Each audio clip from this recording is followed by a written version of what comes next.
Hello, my friends. Welcome back. I'm really happy you're here with me today. My name is Alex, and this is 15 minutes of slow English, a quiet space where we learn English slowly, calmly, and without pressure. Let me start with a very simple question. Have you ever been in this situation? Someone looks at you and asks, in English, something very easy. Maybe they say, "So, what do you do?" Or, "Where are you from?" Or even, "How was your weekend?" And suddenly, your mind feels empty. You know English. You studied it. You learned grammar. You watched videos. You read texts. But in that moment, your body feels tense. Your heart beats faster. Your mouth feels dry and no words come out. You want to answer. You really do. But instead, you freeze. If this sounds familiar, I want you to hear this very clearly. You are not broken. You are not bad at English. And you are definitely not alone. Millions of English learners around the world experience this exact same thing. Today, we're going to talk about it. Calmly, gently, step by step.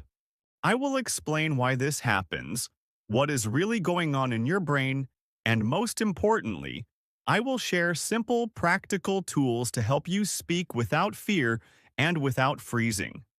Take a deep breath. You're safe here. Let's begin. Part 1. Understanding the freeze. Before we fix the problem, we need to understand it. Freezing is not a language problem. It is a reaction. When someone speaks to you in English, your brain suddenly thinks, "I must be perfect. I must not make mistakes. I must answer quickly." And that pressure creates fear. Your brain switches into stress mode. In stress mode, thinking becomes harder. Memory becomes slower. And speaking feels almost impossible. It's like trying to talk while running away from a tiger. Your brain is not focused on language. It is focused on survival. So the first thing I want you to remember is this. Freezing is normal. Freezing is human. And freezing can be trained away.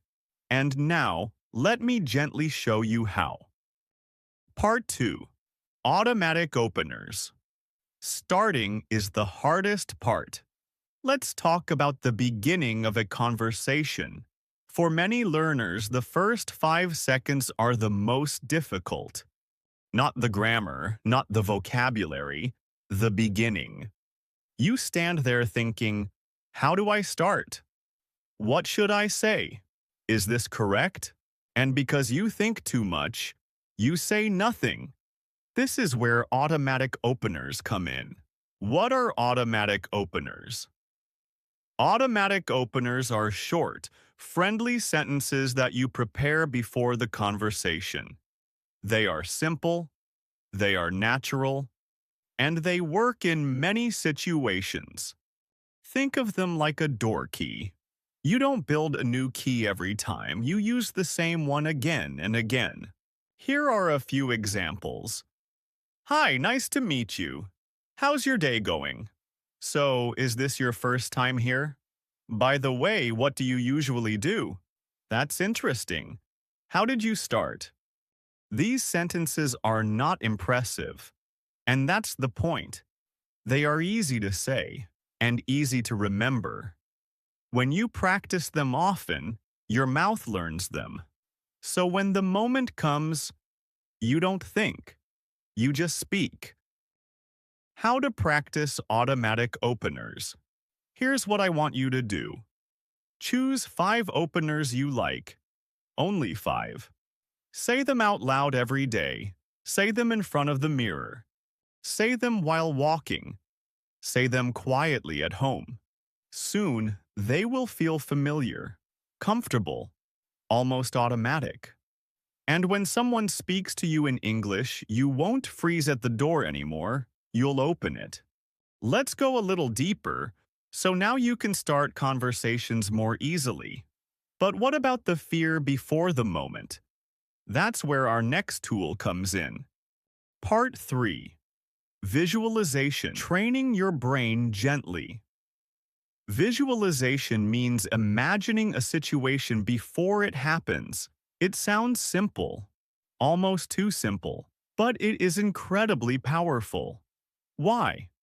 Because your brain does not clearly separate imagination from reality. When you imagine yourself speaking English, your brain practices without stress. A simple example. Imagine this.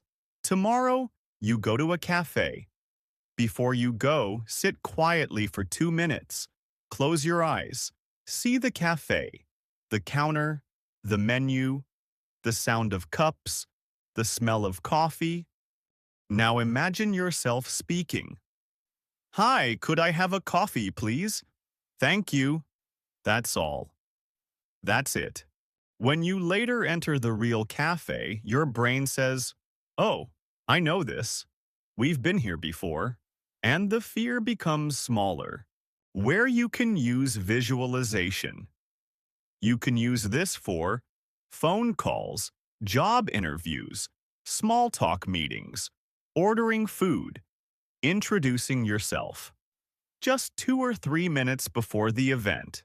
No pressure, no perfection, just gentle preparation. Now let's talk about practice. Not big practice, not heavy practice, but small, friendly practice. Part 4. Time boxing, speaking without pressure. Many learners believe this. If I don't practice for 1 hour, it's not useful, and so they don't practice at all. This creates guilt and fear and stopping. Time boxing changes everything. What is time boxing? Time boxing means practicing for a very small amount of time. For example, 2 minutes. Yes, just 2. Set a timer for 2 minutes. And speak English out loud. Talk about anything. What you ate, how you feel, your plans. The weather. Do not stop. Do not correct yourself.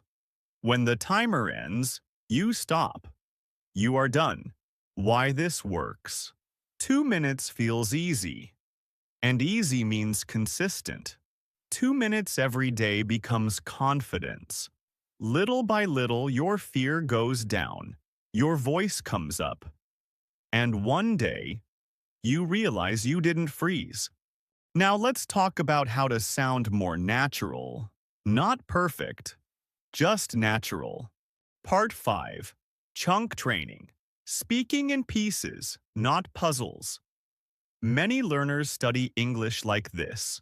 One word, then another, then another. But speaking like that is slow and stressful. Native speakers don't speak in single words. They speak in chunks. What are chunks? Chunks are groups of words that usually go together. For example, I'm not sure, but I think, do you mind if I... At the end of the day, that reminds me of, these are ready-made pieces. When you use chunks, you don't build sentences, you drop them. How to practice chunks. Choose one chunk. Say it 10 times out loud. Then use it in 3 sentences. For example, do you mind if I open the window? Do you mind if I ask a question? Do you mind if we start later? Now that chunk belongs to you. Collect chunks slowly. 50 chunks can change your English. So my friend, let's take a moment. Today, we learned that freezing is normal, that confidence can be trained, and that small steps matter. You don't need perfect English, you need prepared English. Automatic openers, visualization, time boxing, chunk training, simple tools, big results. Remember, your voice is already inside you. You are not late. You are not behind. You are learning. If this video helped you, take a moment to like it. Subscribe for more calm English and come back tomorrow. This is Alex, and this is 15 minutes of slow English. Take care of yourself. Speak slowly and keep going.